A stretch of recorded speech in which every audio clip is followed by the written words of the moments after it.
So about a week ago now, I kicked off my experiment into seed compost and asked, seed compost, is it a thing?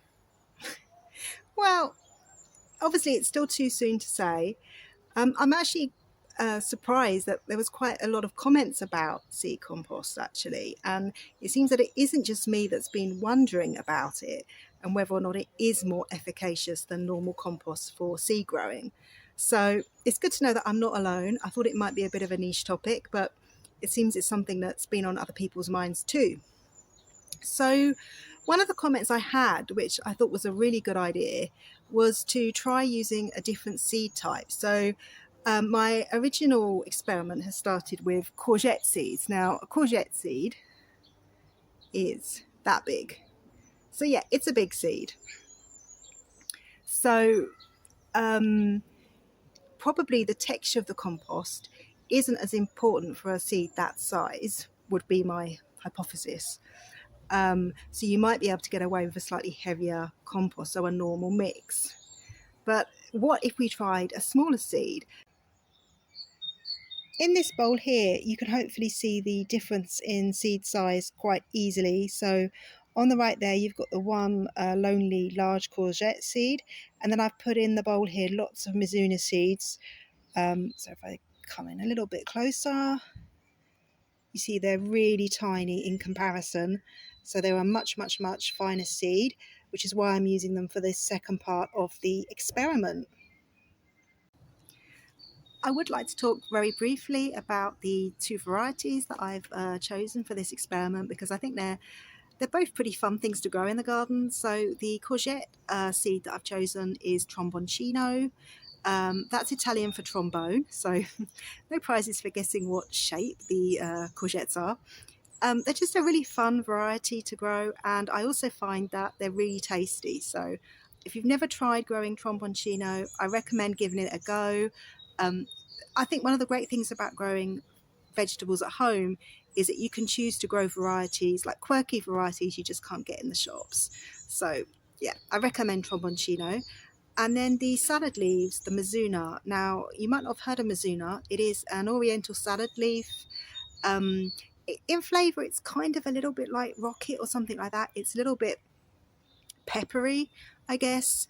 I've gone for the red variety because, yeah, I'm going to talk about it again. Oh dear. Slugs. I find that slugs are less drawn to red-leafed salads and vegetables and things like that. They tend to avoid them. They go for the green lettuces before they go for the reds. So if you are in a garden and you're prone to slugs, I do recommend growing more red salads and vegetables and so on.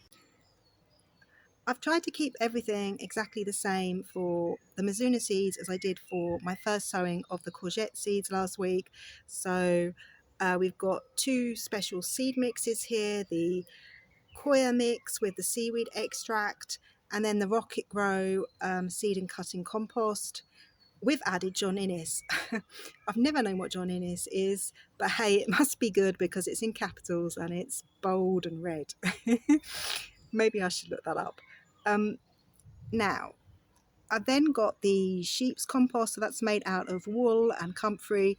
It's meant to be good for vegetables and salads, so potentially it could be good for the Mizuna.